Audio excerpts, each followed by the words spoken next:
우리가 계속해서 다니엘서를 1장, 2장, 오늘 3장, 4장 말씀을 봅니다.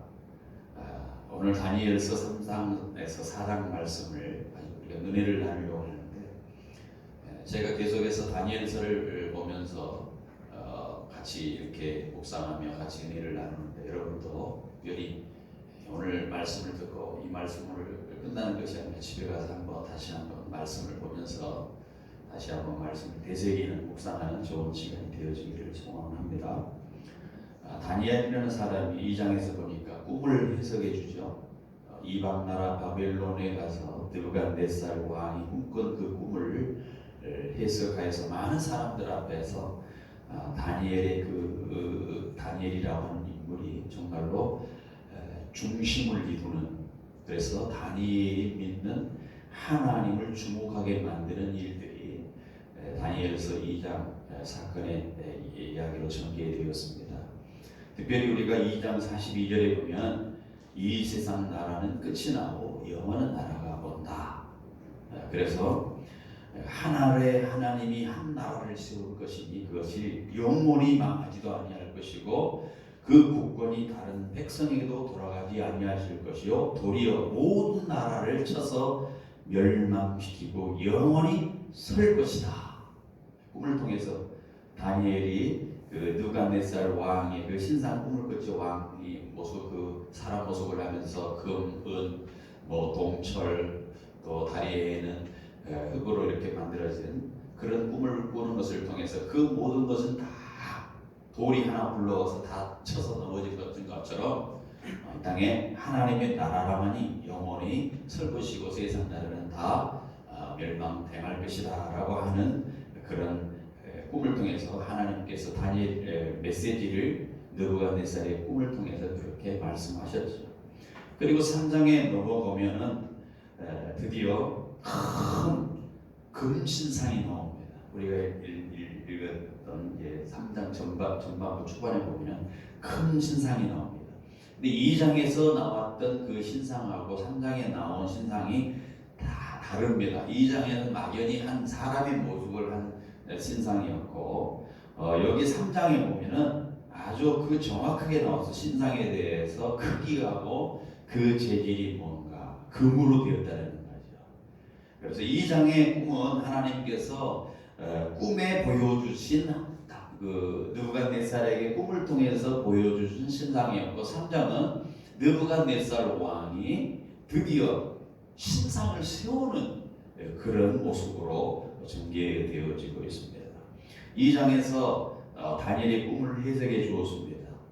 그런데 3장에 딱 넘어오니까 신상을 보니까 그 신상이 뭐냐? 다 금으로 된 신상이에요. 금으로. 그것은 한마디로 느부갓네살이 바벨론이여 영원하라 하고 하면서 지금 금나라가 영원할 것이다 하면서 느부갓네살 왕이 세운 금신상입니다. 다시 말하면 자신의 목적을 위해서 세운 신상이었다는 것입니다. 이 모든 세상이 하나님의 나라 역사로 흘러가는 것이 아니라 내가 내 힘으로 만들 것이다 라고 하는 것을 보여주는 것입니다. 우리가 1장에서 살펴보았듯이 이 다니엘서를 쭉 보면 모든 상황을 비교하는 형식으로 전개되어 있습니다. 1장에서 하나님의 힘으로 당신의 백성인 유다 백성들을 이방 나라 느부갓네살 왕에게 이렇게 넘기셨다. 하나님이 넘겼다고 표현되겠고, 느부갓네살이 인간의 힘으로 그 유다 백성들을 에워쌌다. 인간의 힘에 대해서 비교를 해주고 있어요. 2장에 넘으면 꿈을 주시는 분이 느부갓네살 왕에게 꿈을 주시는 분이 하나님이고, 또 느부갓네살이 꿈을 꿨는데 그 꿈은 느부갓네살의 꿈이 아니라는 것이죠. 그래서 결국은 주제는 뭐냐? 누가 세상의 역사를 주관하는가? 누가 세상의 역사를 주관하고 다스리고 계시는가라는 것입니다. 누가 그리고 세상을 심판하시는가에 대해서 반복적으로 계속해서 비교하여 보여주고 있습니다. 그래서 우리가 다니엘서를 보면은 이렇게 비교되어지는 것을 우리가 보면서 이 말씀을 묵상하면 더 큰 은혜가 되고 이해가 될 줄 믿습니다. 오늘 3장에 드디어 도라평지에 금신상을 세운 것은 내가 역사의 주인이라고 하는 느부갓네살 왕에서 보여드리는 거죠. 단순히 우상에게 절하지 말라, 절하라 그런 문제가 아니라 이 세상의 주인은 누구인가? 이 세상의 주인인 모든 누구든지 이 세상의 주인은 나 앞에 굴복해야 된다라고 하는 그런 도전의 메시지를 금신상을 도라평지에 세워놓고 그렇게 선포했다는 것입니다. 그렇기 때문에 이 도라평지 금신상을 높이 세운 느부갓네살 전국에 있는 모든 행정가들, 정치가들 이런 모든 그러한 관직에 있는 사람들을 다 모았습니다. 그리고 불러 도라평지로 오라고 했습니다. 그 중에 누가 있었습니까? 다니엘의 세 친구도 있었습니다. 일전에 다니엘과 세 친구는 꿈을 잘 해석해 줬습니다. 그래서 그 이 세 친구가 어떤 사람이었습니까? 한 사람은 다니엘은 중앙 정부에 일하게 하고 다른 다니엘 세 친구는 지방 관리로서 지방을 다스리게 했습니다. 그러니까 이 세 친구가 지금 전국에 있는 모든 행정가를 다 모을 때 느부갓네살이 다 집합을 할 때 도라평지에 오라고 할 때에 이 세 친구도 그런 연유로 지금 도라평지에 오게 되었습니다. 느부갓네살은 잠시 후에 이제 음악을 연주하게 합니다. 모든 음악을 연주하게 합니다. 여기서 저기 뭐 성경에 여러 가지 뭐 음악이 딱 나옵니다만은 하여튼 음악을 딱 하게 하고 악기를 연주하고 거기에 맞춰서 모두가 절할 수 있도록 그렇게 하라는 거예요. 여러분 이 상황에서 누가 절하지 않을 수 있겠습니까? 특별히 다니엘의 꿈 때문에 다니엘뿐만 아니라 다니엘의 세 친구도 관리가 되잖아요. 그런데 그 느부갓네살이 금신상을 도라평지에 세워놓고 이것에게 절하라. 넓은 이 도라평지에 거대한 금신상을 세워놓고 그 많은 고위 관리들이 다 그 앞에 모여서 이제 음악에 맞춰서 절을 하고 있는 그때에 그리고 그 옆에는 절하지 않은 사람을 집어넣겠다라고 하는 풀무불이 이글이글 타고 있는 그러한 상황이에요. 뭐 뜨거운 정도가 뭐 찜질방에 앉아가지고 들어가 시원하다 그런 정도가 아니고 엄청난 그러한 풀무불이 이글이글 타고 있는 그러한 옆에 불이 대기하고 있는 그런 상황입니다. 왕이 이 모든 장면을 다 지켜보고 있습니다. 그리고 왕은 누구입니까? 자기들에게 고위직을 주신 분입니다. 인간적으로 생각해 보면 굉장히 고마운 분 아니겠습니까? 고위 관리직을 줬는데 누구든지 사람적으로 생각하면 인간적으로 생각하면 절할 수밖에 없는 사람이 됩니다. 이런 상황에 절을 하지 않는다. 쉽지가 않습니다. 그러나 보십시오. 이 유대 청년들 하나님을 섬기기로 하고 이방 왕이 내린 그 진미도 거절했던 그래서 뜻을 정한 사람들 아닙니까? 상천하지에 하나님만 참 신이고 하나님 외에 절대 다른 신이 없다라고 생각하고 절하지 아니라고 뜻을 정한 사람이 오늘 다니엘과 세 친구입니다. 나가서 그들은 세상을 주관하는 하나님의 주권을 인정했던 사람입니다. 그래서 그들은 결단을 합니다. 왕 앞에 나가서 이렇게 이야기합니다. 3장 17절 18절 우리가 읽었던 말씀. 왕이요 우리가 섬기는 하나님이 계신다면 우리를 이 명렬히 타는 풀무불 가운데서 능히 건져내 내시겠고 왕의 손에서도 건져내실 것입니다.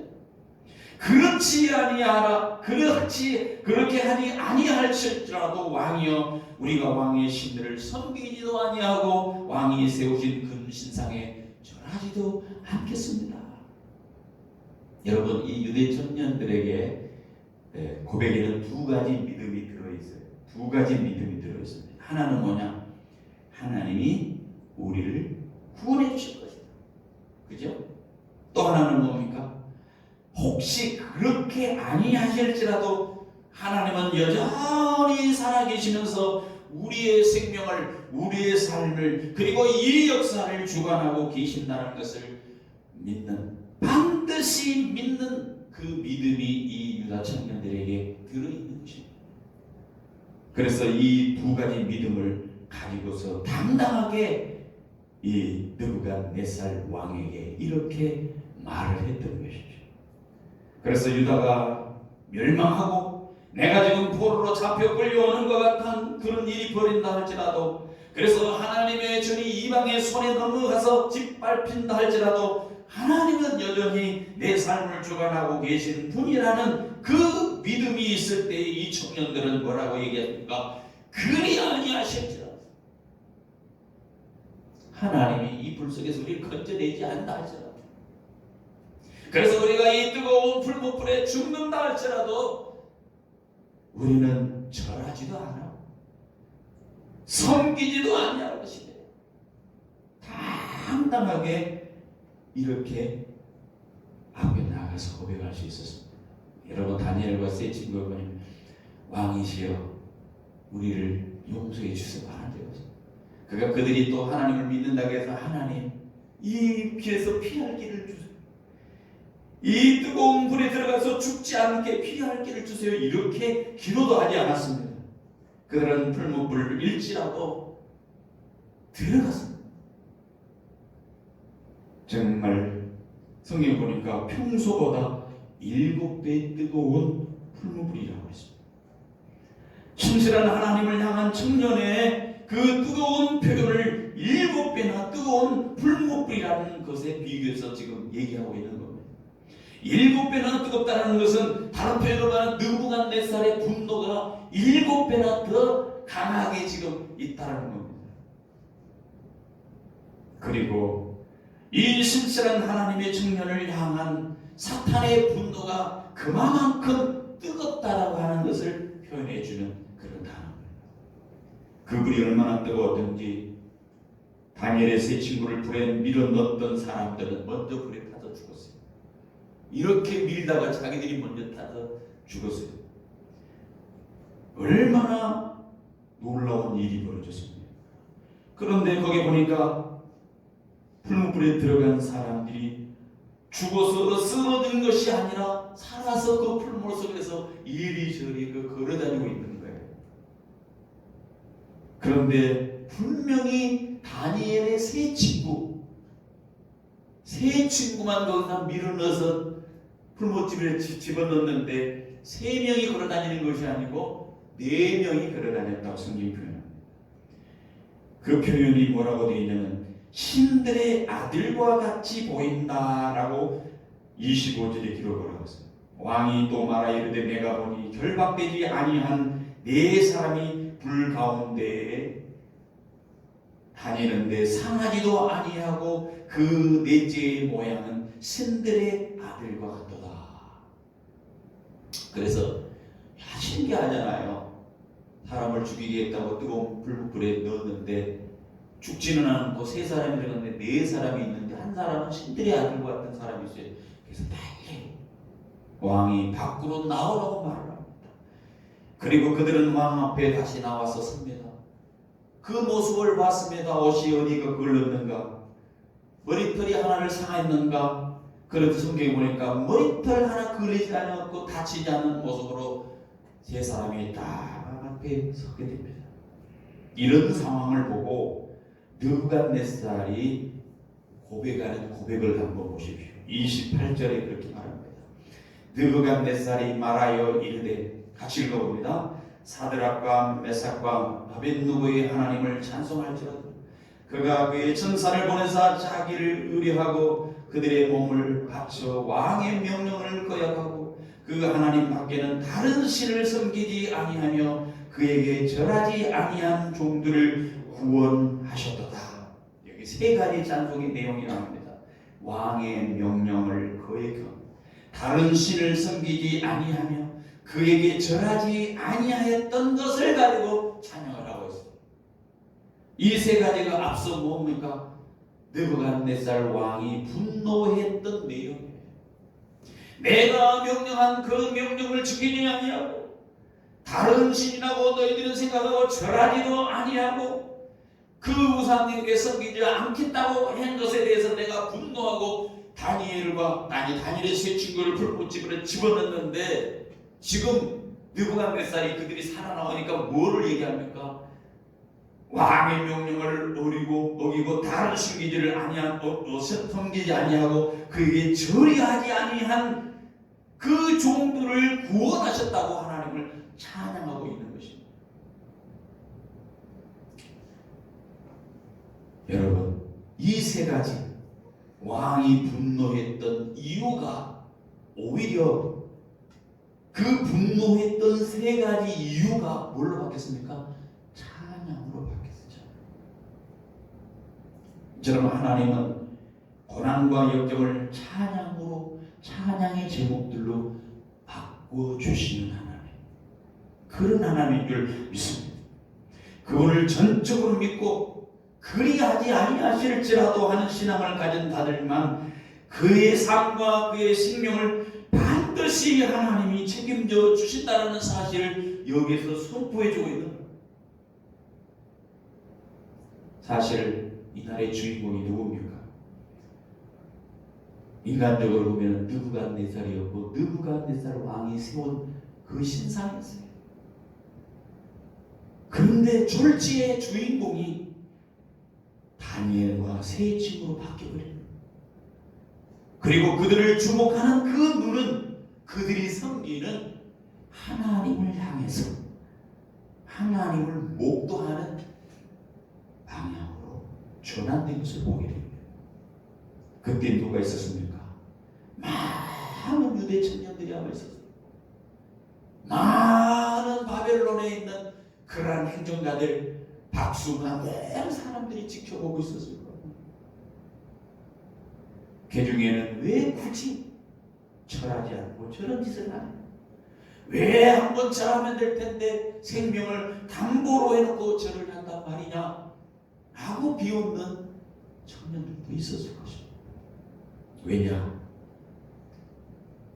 1절에 여러분, 그런데요, 우리가 2장에서 보면 이 다니엘이 꿈을 해석하는 것을 통해서 큰 신상들에게 돌이 하나 굴러가지고 그 신상을 부숴 넘어뜨리고 하나님의 나라가 영원하다라고 하는 것을 1절에 선포를 했죠. 우상이 아니다, 하나님이 영원하다는 것을 선포했는데 지금 그때 그 선포됐던 2장의 사건을 다시 한번 많은 사람들이 보는 앞에서 이제 살아계신 하나님, 불 가운데 들어간다 할지라도 7배의 뜨거운 물 속에 들어가서 집어넣은 사람이 타는 그런 지경에 넣었다 할지라도 다니엘의 세 친구는 죽지 아니하고 보호해 주시는 생명을 주관하시는 하나님이라는 것을 많은 사람이 목도하게 된다는 거예요. 여러분, 이것이 바로 뭡니까? 심령의 부흥이 아니겠어요? 믿지 아니하는 사람들 앞에서 전도하지도 아니하고 가가지고 얘기할 이유도 없었어요. 힘들게 쫓아갈 이유도 없었어요. 전국에 있는 다 모인 사람들이 모인 상황에 이 큰 일이 벌어졌으니 그 소문이야말로 얼마나 많은 영향력을 미치게 되었느냐는 것이죠. 다니엘과 세 친구들은 온 바벨론을, 온 동네를 다니면서 하나님을 전할 수가 없어서 아예 한 방에 다 모인 곳에서 하나님이 살아계시다는 것을 선포했다는 것. 핍박과 박해의 장소가 전도와 찬양의 장소로 변화된 겁니다. 이 세 명의 친구가 있어서 더욱더 강력했어요. 한 사람이면 참 하기 어렵죠. 우리는 여기서 같은 마음, 같은 역사관, 같은 가치관, 같은 신앙을 가진 사람이 모이면 얼마나 큰 힘을 발휘하는가를 우리가 보게 되는 것입니다. 전도서 4장 12절에 보니까 한 사람이면 배하겠거니와 두 사람이면 말설 수 있나니 세 겹줄은 쉽게 끊어지지 아니하느니라. 여러분, 우리에게도 이 세 명의 동역자가 필요합니다. 여러분, 3의 법칙, The Rule of Three라고 하는 3의 법칙을 여러분 아십니까? 한 명, 두 명으로는 불가능해 보여도 세 명이 모이면 큰 일이 생기고 시너지가 생겨서 더 큰 일을 할 수 있다는 거예요. 예전에요, EBS에서 재미있는 시험을 했습니다. 사람이 많이 다니는 강남 역 한복판에서 한 남자가 뭔가를 보면서 손짓을 하면서 하늘을 쳐다보고 있는 거예요. 아무도 신경 쓰지 않냐고 그냥 발길을 돌리는데 잠시 두 번째 사람이 그 사람이 같은 곳을 바라보면서 똑같이 그렇게 서 있었어요. 하지만 몇몇 사람이 그냥 저 사람들 그냥 뭘 쳐다보고 있는 것 같다 하고 그냥 지났어요. 그런데 세 번째 한 사람이 와가지고 같이 세 명이 똑같은 곳을 향해서 쳐다보고 있었습니다. 소금을 보고 있었습니다. 그런데 신기하게 많은 사람들이 세 사람이 쳐다보고 있는 곳을 향해서 무엇가 있나 하고 그렇게 바라보더라는 거예요. 그래서 제작팀이 물어본 거예요. 행인들에게 왜 그렇게 하늘을 쳐다봤습니까? 대다수의 사람들은 그냥 세 사람이 하늘을 올려다보길래 그냥 따라서 그 뭐가 있나 하고 봤습니다. 이렇게 대답할 뿐이었습니다. 두 사람일 때는 관심을 갖지 않다가 세 사람일 때 상황이 급변하게 되는 이유가 뭘까요? 스탠포드 대학의 필립 짐바르토라고 하는 교수가 이렇게 말했습니다. 세 명이 모이면 그때부터 집단이라는 개념이 생긴다.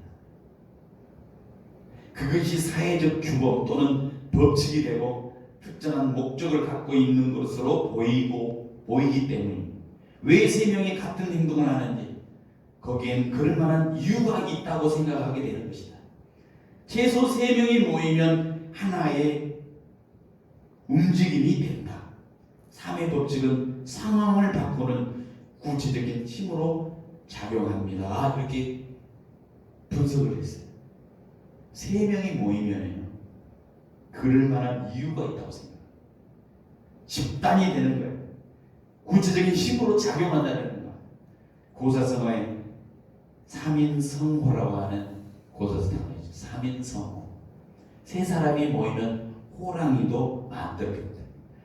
세 사람이 모여가지고 쏙닥쏙닥 하면요, 똑똑한 한 사람 바보도 만들 수 있어요. 3의 원리의 비밀입니다. 라틴 명언 중에는 셋으로 이루어지는 것은 모두 완벽하다. 성경에서 숫자는 거의 완성의 수예요. 완전 수예요. 3위 하나님. 우리가 대부분의 내용들은 세 가지를 얘기할 때 제일 기억을 잘하는 게 세 가지. 그래서 3으로 요약하면 사람이 안정감을 느끼고 기억하게 됩니다. 하루 세 끼, 아침, 점심, 저녁.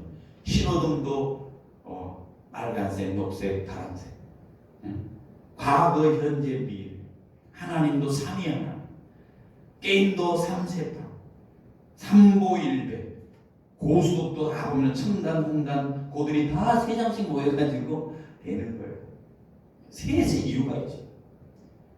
여러분이 어떤 일을 할 때든 우리가 이 교회가 어떤 일을 할 때 세 사람이 모이면 세 사람이 뜻을 갚아 같은 가치관, 같은 역사관, 같은 신앙을 가지고 모이면 놀라운 일을 해낼 수 있다는 것을 우리가 여기서 또 한 가지 배우게 되죠.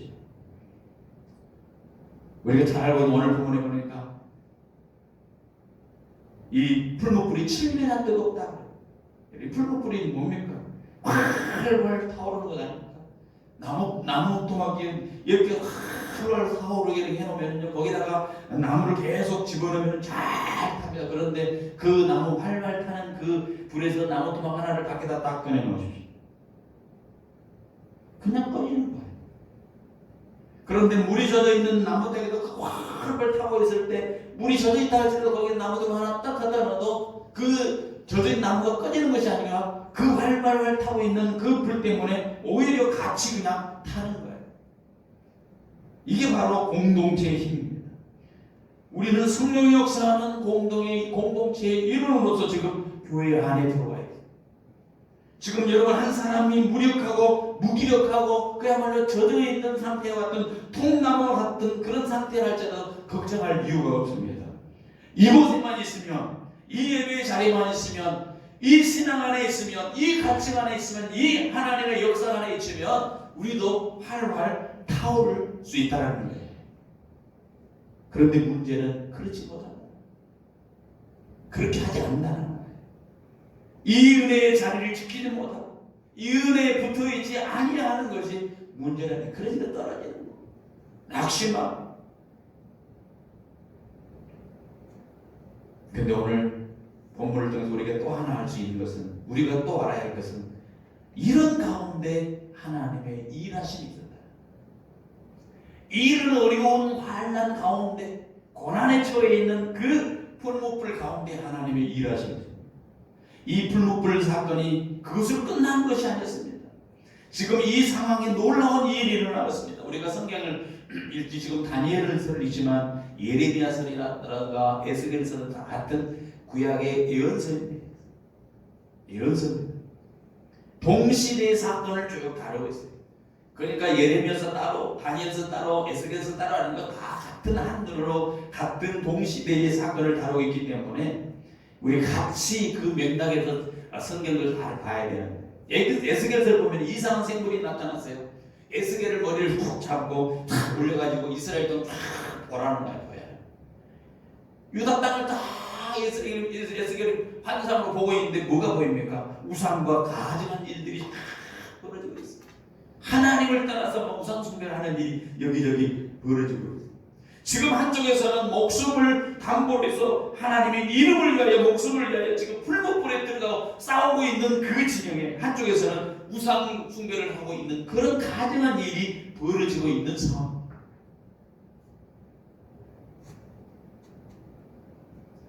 그것을 다 보여주는 겁니다. 그러면서 뭐라고 에스겔서 11장 16절에 말합니다. 이렇게 말합니다. 하나님, 그런즉 너는 말하기를 주 여호와의 말씀에 내가 비록 그들을 멀리 이방인 가운데로 쫓아내어 여러 나라에 흩었으나, 지금 이방 포로로, 바벨론 포로로, 여러 나라로 포로로 흩었으나 그들이 도달한 나라들에서 내가 잠깐 그들에게 성소가 되리라. 그들이 흩어서 이방 나라에 있지만은 내가 마음이 아프다, 그들 가운데 나는 있다, 성소가 되리라. 하나님이 그들에게 가서 성소가 되어주겠다. 하나님이 얼마나 답답했냐네. 왜 하나님이 예루살렘 성전에 계셔야 되는데 거기 안 계시고, 하나님이 도저히 이곳에 우상 숭배가 있고 하나님을 저버리는 그런 악한 그런 짓을 하니까 하나님은 거기에 안 계시고, 당신의 말씀을 지키기 위해서 자기 목숨을 담보로 해서 싸우고 있는 이 유대 청년의 청년들에게 가서 내가 거기에 있겠다. 그게 뭡니까? 성소 아닙니까? 성소. 오늘도 마찬가지입니다. 편한 곳에서 자기 욕망을 위하여 하나님과 전혀 상관없이 살아가는 신앙인이 있는가 하면, 그래도 눈물을 흘리면서 자신의 신앙의 자리에서 치열하게 영적인 전투에서 싸우고 있는 사람들이 많이 있어요. 주님은 그곳에 함께 하신다. 목숨을 담보로, 생명을 담보로 싸우고 있는 그 신앙을 지키기 위해서 눈물을 흘리고 있는 그들과 같이 있어서 그들이 싸울 때의 눈물에, 그들이 쏟고 있는 그 눈물을 닦아 주시는 분, 그분으로 계신다는 것. 그래서 계시록 21장 3절 4절에 이런 표현을 하고 있어요. 내가 들으니 보좌에 큰 음성이 나서 이르되 보라, 하나님의 장막이 사람들과 함께 있으니 하나님이 그들과 함께 계시리니 그들은 하나님의 백성이 되고 하나님은 친히 그들과 함께 계셔서 모든 눈물을 그 눈에서 닦아주시니 다시는 사망이 없고 애통하는 것이나 곡하는 것이나 아픈 것이 다시 있지 아니하리니 처음 것들이 다 지나갔습니다. 여러분, 요한계시록을 읽으면 우리가 좀 무섭다, 재앙이 나오고 심판이 나오고 대접이 나오고 쭉 나오잖아요. 그러니까 요한계시록을 읽으면 사망, 심판에 관련된 두려움만 있는데 사실은 그것이 아니에요. 요한계시록은요, 믿음의 사람들에게 소망이 있다고 생각합니다. 묵시문학이 뭡니까? 신약에서는 요한계시록이에요. 구약에서는 에스겔서, 다니엘서, 그 다음에 우리가 했던 예레미야서, 이게 다 구약에서 묵신문학이에요. 이 묵신문학을 쓴 배경은 뭐냐면 다 어려운 상황이에요. 포로로 잡혀가고 힘든 상황, 억압을 당하고 착취를 당하고 최고의 최악의 상황이에요. 희망이 없고 아무것도 보이지 않고 아무것도 없는 절망의 상황, 그때에 다니엘과 에스겔서를 주셨어요. 신약 때는 예수 믿는다고 예수님이기 때문에 다 많은 사람들이 사다의 밤이 되고 다 배교를 하고 다 떠나고 이제 희망이 없는 상황에서 요한계시록을 준 거예요. 그 이유가 뭐냐? 이 묵시를 쓴 이유가 있어요. 이 묵시를 쓴 목적이 있습니다. 조금만 기다려야 돼요. 소망입니다. 우리의 소망, 하나님의 소망이라는 거예요. 그런 관점에서 이 요한계시록이라든가 에스겔이라든가 이 다니엘서를 봐야 된다는 거예요. 그 목적을 알고 읽으면은 하나님이 우리 소망이 되십니다. 그래, 다 나가고 다 나가는데, 다 저버리고 다 우상 준비하는데, 믿음을 저버리고 다 떠나는데 조금만 기다려라. 이게 바로 주님이 주신 메시지예요. 그리고 이제 4장에 넘어가면요, 느부갓네살이 꿈을 꿨습니다. 침상에서 생각을 하는 거예요. 머릿속으로 받은 그러한 환상이 이렇게 쭉 번밀히 마음이 복잡해져. 그 꿈을 해석할 수 없어. 이들 이번에도 다니엘, 2장에서 꿈을 꿨던 그 다니엘을 부릅니다. 특이한 꿈을 꿨는데 꿈에서 큰 나무를 바라보고 하늘에 닿을 정도로 높은 잎사귀가 많아서 수많은 새들이, 짐승들이 와서 묵고 쉴 수 있는 거대한 나무가 보입니다. 그런데 그때 하늘에서 한 거룩한 자가 나오더니 그 나무를 쫙 베어버립니다. 베었는데 한 가지 희망은 그릇토기만 남겨주는 거, 밑둥만 남겨놓고 확 베는 그런 꿈. 그리고 그 그릇토기 남아져 있는 그 그릇토기를 새와 못줄 그런 것을 가지고 꼭 묶어가지고 7년을 지나가게 한 그런 꿈이었습니다. 그 꿈을 해석하기 위해서 박수와 술객을 다 불렀는데 못 부르니까 다니엘에게 와가지고 꿈을 해석해버려요. 그런데 다니엘이 그 꿈을 얘기를 듣는데, 왕이 얘기하는 그 꿈을 듣는데 다니엘이 얼굴이 점점 어두워져가